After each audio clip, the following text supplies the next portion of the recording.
Hey everyone, welcome to Locked On Lakers for Thursday. Brian Kamenetsky, Andy Kamenetsky. Did Jeanie Buss throw dirt on Anthony Davis on the way out of town? That's next.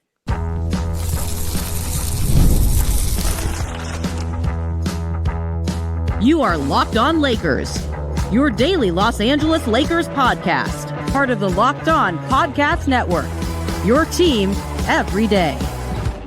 Thanks to everybody for making Locked On Lakers first listen of every day, Monday through Friday, no matter how or where you get your podcasts. This one's always free, never going to be behind paywall. And of course, Andy, Locked On Lakers on YouTube. So we're over 33,000 subscribers are hanging out, talking to us, talking to each other. Of course, they could also subscribe on iTunes or Spotify or wherever you get your podcasts. And today, Andy, they are talking about Jeanie Buss and what she may have said about, or what she did say and what it may mean about Anthony Davis. She definitely said it. There's no question.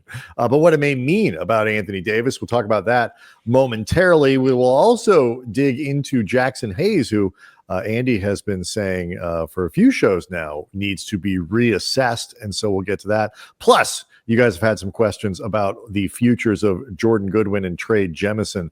All that coming up on today's show. Do want to let everybody know that today's episode is brought to you by FanDuel. And right now, Andy, FanDuel customers, new ones, can get $150 in bonus bets if their first $5 bet wins. You and I, Andy, actually used to do some work for NPR, and it was not necessarily a place where you think of sports news being made. But Jeanie Buss, to her credit, managed to do it. She was on NPR with our old buddy A. Martinez. I forgot the name of the show. Doesn't matter. I was about to say Morning Joe, but that's clearly not it. I believe it has morning in the title. But anyway, Morning Edition. Thank you. Morning Edition. I thought you were thinking. I thought you were talking about his local show before he went national. No, the big NPR morning show is Morning Edition. Morning Edition, yes, it is not Morning Joe. But she was promoting Running Point, the show that is on Netflix, loosely based on her rise through the ranks as running the Lakers, owning it. Kate Hudson's the star. But eventually, A. Martinez asked about the Luka Dončić deal. And Jeanie said, after talking about the need to keep it all quiet and the importance of all that, said, quote, "We gave up a lot to get Luka Dončić. We're happy to have him. We have lost the last 3 years in a row to Denver Nuggets in the playoffs." Editor's note, only 2. And we really didn't have anything. It felt like 3.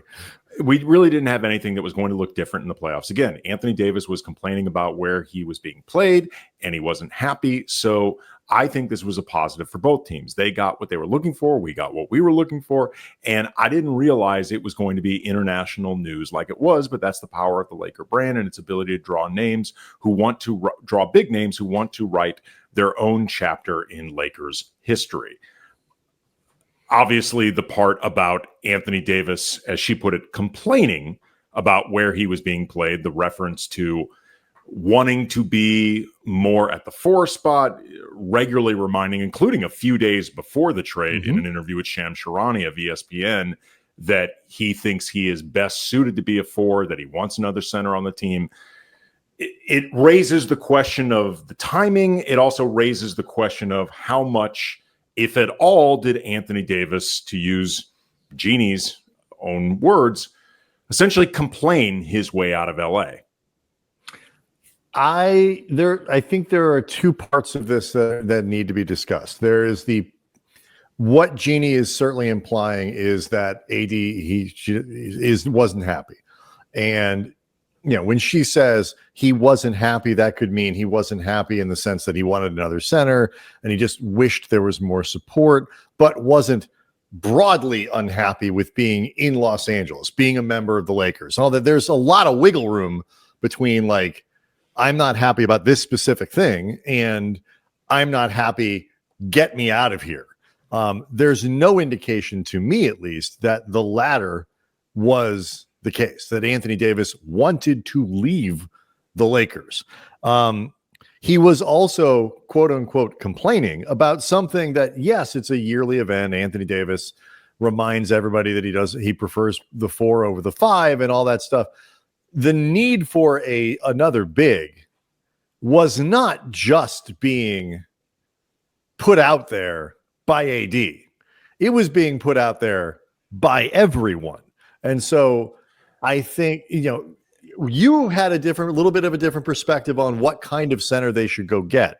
But the broad consensus was around the NBA, around whatever, that the Lakers needed another big. Well, I don't know if I agree with that. I think it is big or a reserve big that they needed another center. If you're asking me if the consensus was the Lakers needed more center depth, I would agree the answer is yes. And that is something we have even said. Even I have said as somebody who's been saying for a few years, recreating the 2020 model is not a thing for a variety of reasons. It's not viable. The question of whether or not they needed more center depth is yes, but that's not totally what Anthony Davis was asking for. Anthony Davis was asking for a setup where he could go back to 2020 and play at least 60%, if not more, of his minutes at power forward rather than center, closer to that alignment and setup of 2020. And that is not something that I think, or at the very least, more minutes than zero at power forward. Sure, but I think he wanted it to be closer to a split or something that would be sizable enough to satisfy him, which I have to think is at least a decent chunk of minutes. Otherwise, this would not come up every single year if it was going to be 10% of his time on the court. Like, that's not worth complaining about. And I don't think the consensus was there in terms of whether or not AD should play the 4. I've heard plenty of people more in my camp that that's not really a thing. But what was keeping this conversation alive was everybody in basketball media or Laker fans, NBA fans, whatever, noticing how this would become a talking point every year because this is something Anthony Davis wanted perennially every year. Yes. And so, the Lakers were in an interesting spot because they were unenviable in the sense that you are built around a 40-year-old LeBron James and Anthony Davis on the back end of his prime. I don't think he's too old to be effective. Obviously, he was playing extremely well this season, but you don't have a decade left with AD playing like he was over the course of the last couple seasons. And so you have this tricky position you're in where you're going to pay him. Like you're going to be invested in AD, but he's getting a little bit older. He's got health concerns. If you start to add questions of positionality to it, to where you don't know how, you don't know if you're going to have to construct the roster in a way you otherwise might not want to, just to satisfy your aging star, it does get to, it raises certain concerns that I know for you were something to consider. So next, I want to talk about your concerns, Andy, and then my concerns about, at the very least, how Jeanie said some of the stuff that she said. So we'll get to all of that next.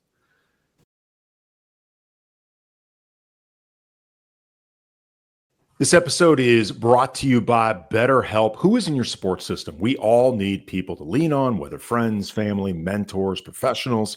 Even the strongest leaders and athletes know that asking for help makes them better. Therapy is one of the best ways to build a strong support system. And it's not just for tough times. It helps with setting boundaries for yourself, for others, developing coping skills, becoming the best version of yourself. And I can attest to how much therapy helped me and my family during a really difficult period for us. BetterHelp is fully online, making it easier than ever to connect with a licensed therapist from anywhere. And with over 30,000 professionals available, you can find the right fit, switch anytime at no cost. Build your support system with BetterHelp. Visit BetterHelp.com/LockedOnNBA today to get 10% off your first month. That's BetterHelp, HELP.com/LockedOnNBA.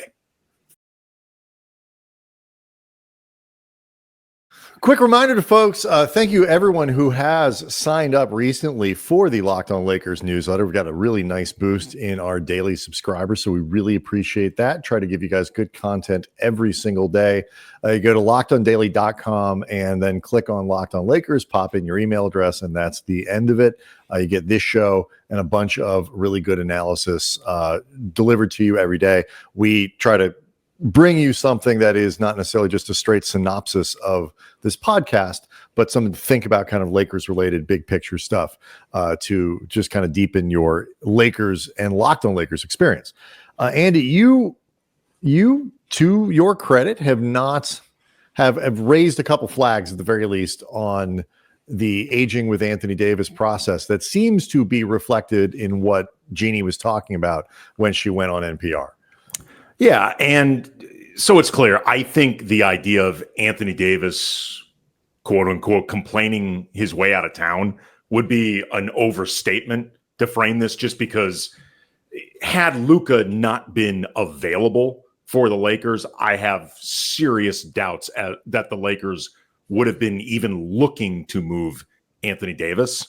But these comments from Jeanie reflect something I've talked about a lot, particularly this season, that it's felt to me like the front office was not fully invested, fully in belief of the LeBron AD pairing moving forward and whatever it would be post LeBron with Anthony Davis moving forward. But because the Lakers never rebuild, like fully tear down, build up, that was never in the cards. So I'd been concerned about essentially a limbo period, and then the Luka thing changed it all. But I think Jeanie, without coming out and saying it necessarily, was, I think, reflecting some internal concern of just, we're not going to be able to build around our future face, the guy that we had slated for that role, in a way that's going to make him happy.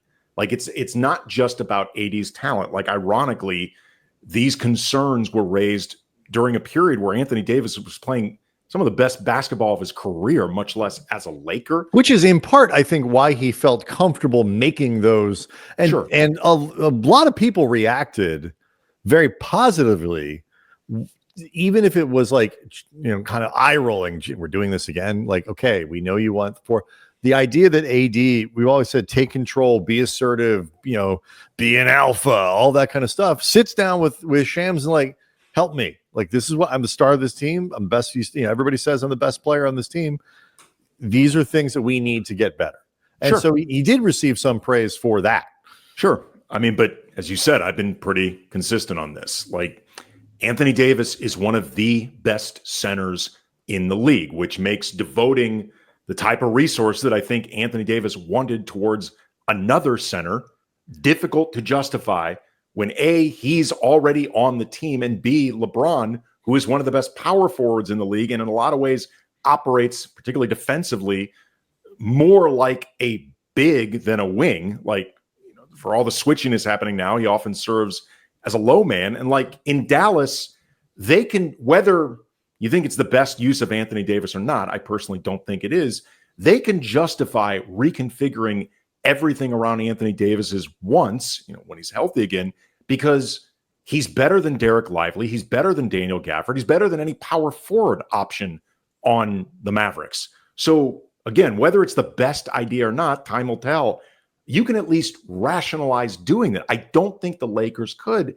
And then in the meantime, too, another thing I've said a lot, like, there's a point where after hearing this over and over from AD, I don't blame the front office if their reaction is to quote Don Draper, that's what the money's for. Like, we get it. You want to play power forward. It's not doable.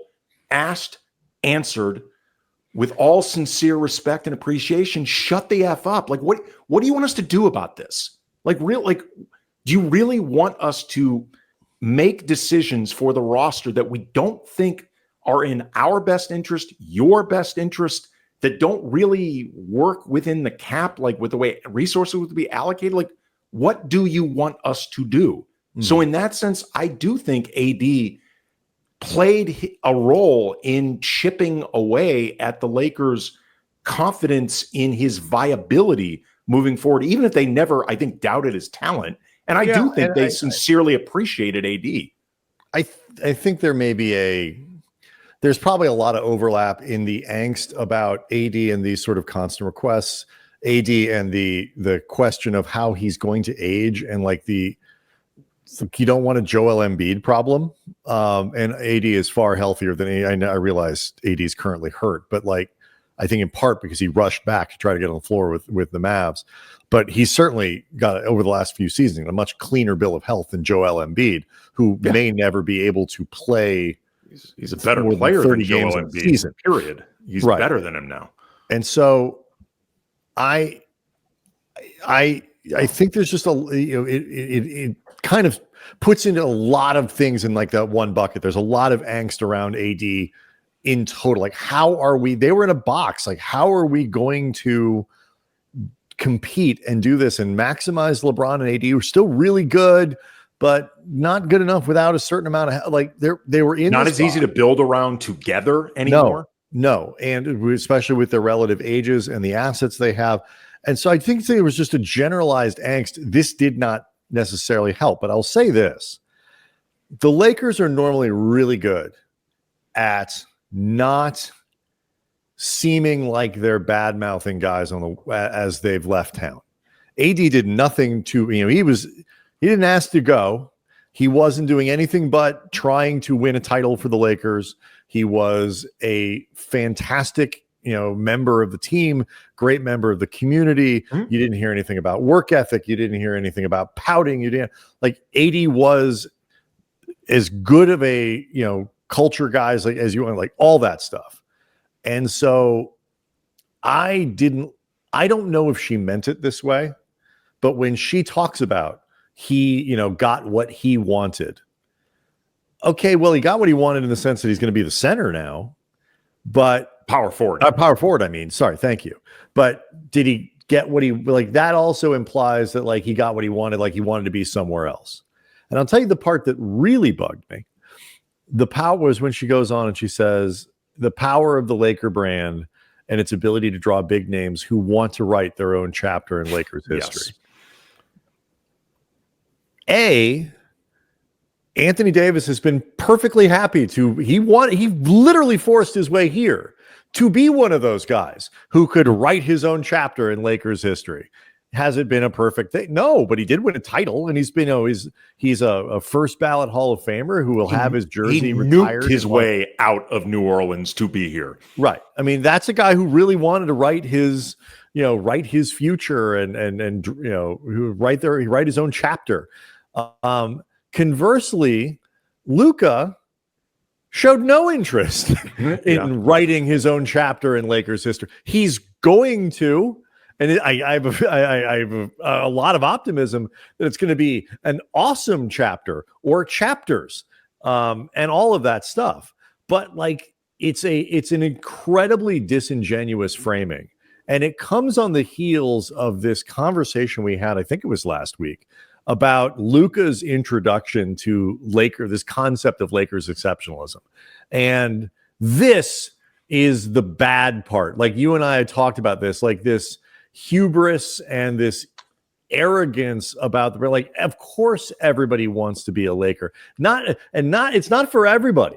And the way she sets this up is, look, I guess in the end, being a Laker just wasn't for Anthony Davis, but it was for Luka. So that and the fact that they've only lost to Denver twice, but like the idea that she would say that about him on his way out when he was the one who wanted to be here, and ascribe those qualities to Luka, who was as shocked as anybody that he was even coming. I don't know if she meant it that way, but it is a reflection of that sort of institutional arrogance that the team slips into sometimes, and the mythology. And they pride themselves, Andy, on how well they treat their stars. They showed a great video to AD on the way out. Like, they did everything right by him. And then this sort of stuff, It's not a really big deal, but it did kind of sit with me poorly. Well, you may recall when we were having this discussion and you said that you thought that they had learned the lessons, and I said, slow down. I said I hoped they learned that. No, initially you said you thought they did, and then right, and then I realized that was probably not. This true. Is why I said slow down. I need more evidence that lessons have. Look, Andy, you're older than I am. You've been around longer. You're wiser, and so you see these things. But yeah, I mean, I would like to think that's not, because if for no other reason, the Lakers generally understand the politics of this kind of stuff. And it's bad politics to rag on your star who did nothing wrong on his after you trade him. But the end result is conversations like this. Was Jeanie trashing Anthony Davis after the trade?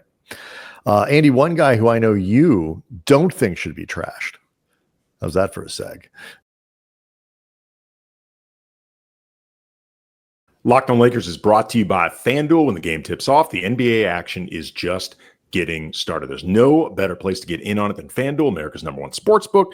With FanDuel, you can place live bets throughout the game. So even if you miss the opening tip-off and want to bet on a fourth quarter comeback, you can stay in the action. If you're looking for a bigger payout, you can even combine your live bets into a same-game parlay. I love features like the live betting feature because it keeps every moment of the game exciting, whether you're backing your team for a late game rally or picking a player to hit a clutch three. You never feel like you missed out on your chance to get in on the action. Plus, the app is really easy to navigate. When you win, get paid instantly. Right now, new FanDuel customers get $150 in bonus bets if your first $5 bet wins. Just visit FanDuel.com to join today. FanDuel.com for your shot at $150 in bonus bets. Make every moment more with FanDuel, the official sports betting partner of the NBA.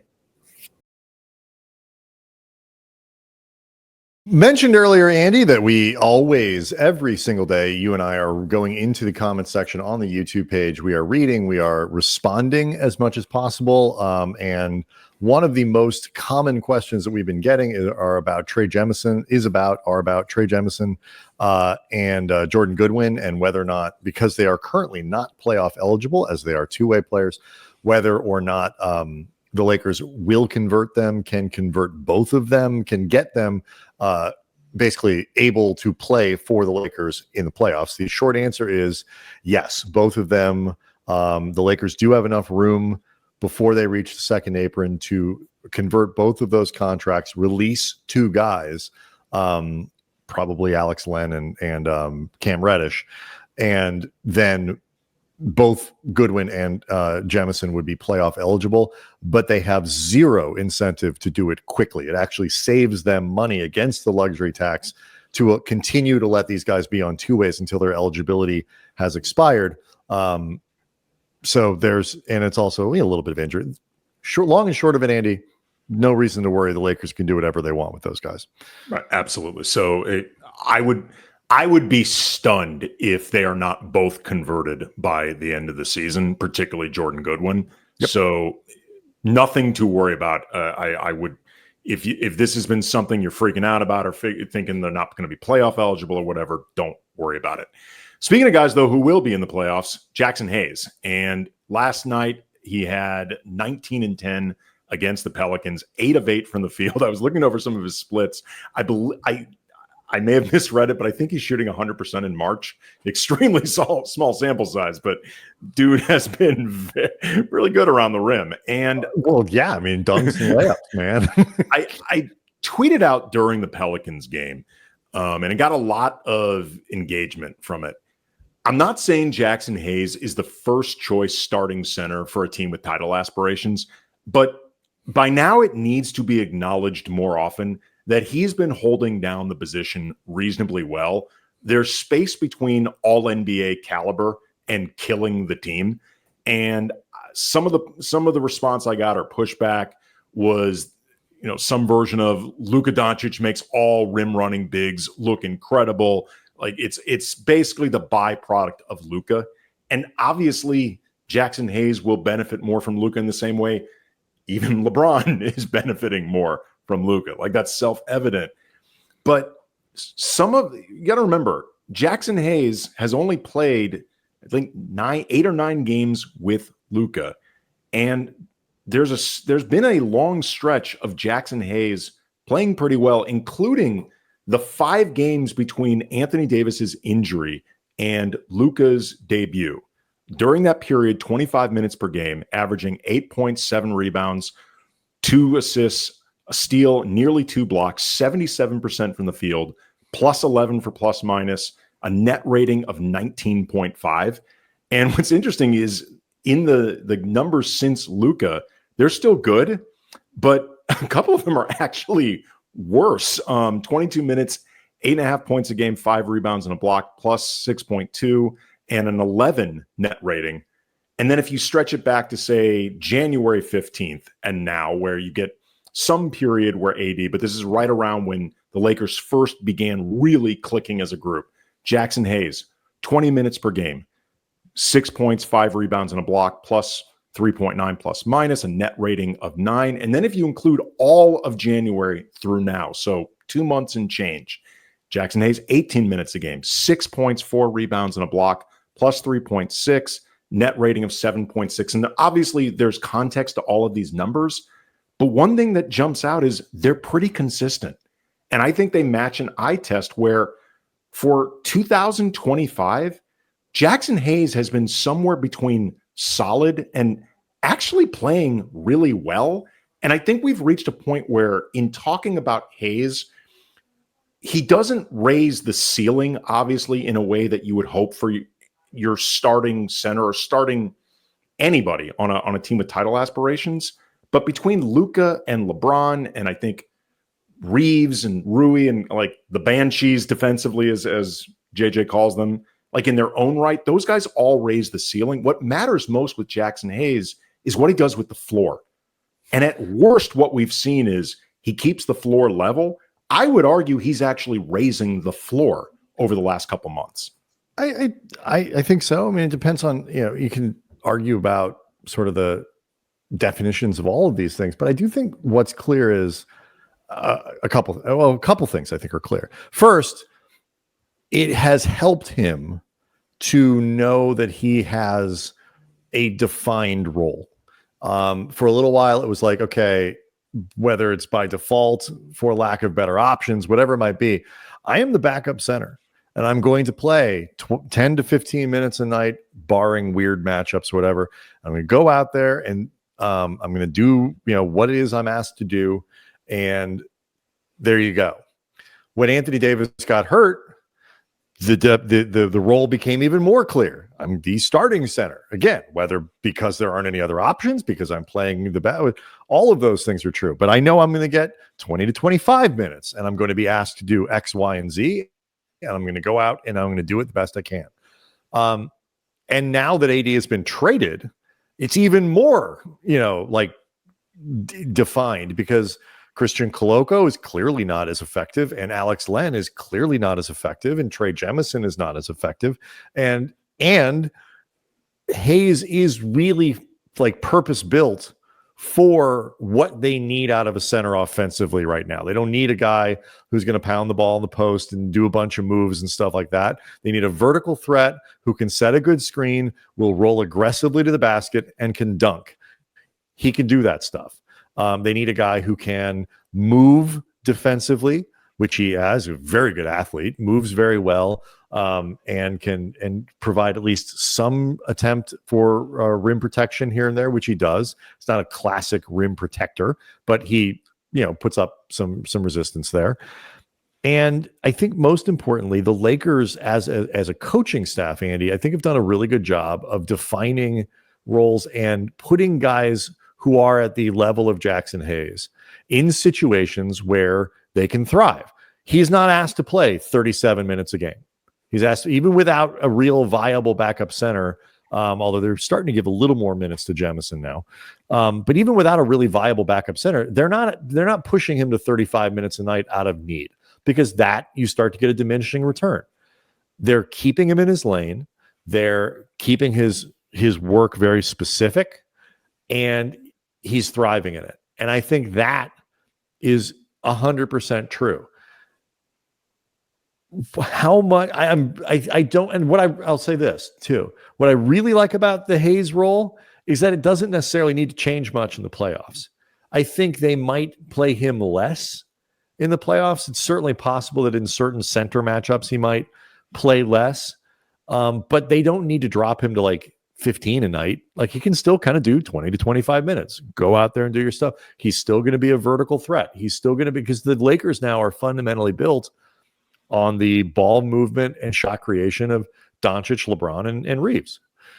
You mentioned how the coaching staff's been doing a good job of putting Hayes and really everybody on the team, but particularly the role players, in positions where they can play to their strengths as often as possible and thrive as much as possible. And when you talked about Hayes not being a classic rim protector, I agree. One of the things that I think the coaching staff has done really well, JJ's credit leading this, is recognizing that Hayes' strength defensively, despite his size and his position, is not protecting the lane, but he's actually, I think, very good, particularly for his size, defending in space and switching out on guys and providing essentially like a really tall wing presence along the perimeter, guarding certain guys. So he does that at times. He sometimes has to protect the lane. That's his job. But some coaches would be really dogmatic about the idea of, you are a center. It is your job to protect the lane. Go do that, despite it not being his best strength. And I think JJ and the staff has done a good job recognizing, like, use him in other ways so you get the best version of him. The other thing offensively that I think Hayes has really, I think we saw signs of it last year, but this year he's really come around. He's become a good passer out of the short roll. Like, you know, I'm not saying he's going to be the guy that you run your offense through off the short roll, but he has good instincts moving the ball. There was that great play against the Pelicans that, you know, LeBron runs this dive, gets fed, sets up Vando, who had been lurking in the dunker spot, for an easy dunk. But that began with Hayes along the baseline recognizing the dive. And he does a good job, I think, passing out of situations where he's starting to get into trouble, as opposed to trying to work his way out himself and making the problem worse. Again, stay in your lane. If he's not there to create shots for himself. If the shot is not created for him, he's not going to take it. And so, you know, he is very, for people who like classic movies, he is very, you know, Sundance Kid. He's better when he moves. He's better when he moves offensively. From Butch Cassidy and the Sundance Kid. He's better when he moves defensively. And like the more he sort of stands still in one spot, the more useless he becomes. And so I think, again, I just think they are rewarding his playing style, which is, even when he wasn't playing well, even when he was piling up fouls, you know, a foul a minute or whatever, you could never accuse the guy of not playing hard. He always tries. And I think they've been able to harness that activity in positive ways, really by stripping away things that, like, here are 10 things that we not only do, you do not have to do. If we see you try them, we might bench you. You know, if we see you take a jumper from the elbow, we're probably going to bench you. If we see you try to be a stretch five, we're probably going to bench you. I wouldn't worry about it, but still, no, I see your point. 2 threes all year, and I think he's taken about 5 shots outside of the paint all year. Like, don't go do that. If you have to, we don't even want you taking 5-footers. You know, if the shot's not there, pass it to someone else, move out of the way, let somebody else fill that space. He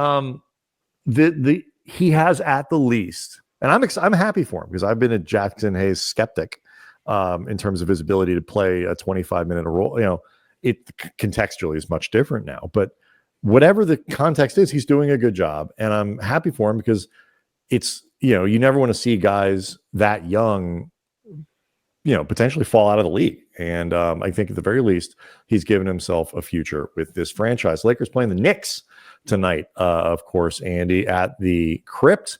Karl Anthony Towns will be available. He will be available. Okay. Yes. Stefan Bondi, I believe, reported that, probably from Scrum or whatever. Yeah, he missed. Cat missed. He's healthy, but he missed the last game for personal reasons. And at the time, at least, Tibbs was not sure when he would be rejoining the group. So that is Good news for the Knicks. Good news for Lakers fans. It makes it a better game.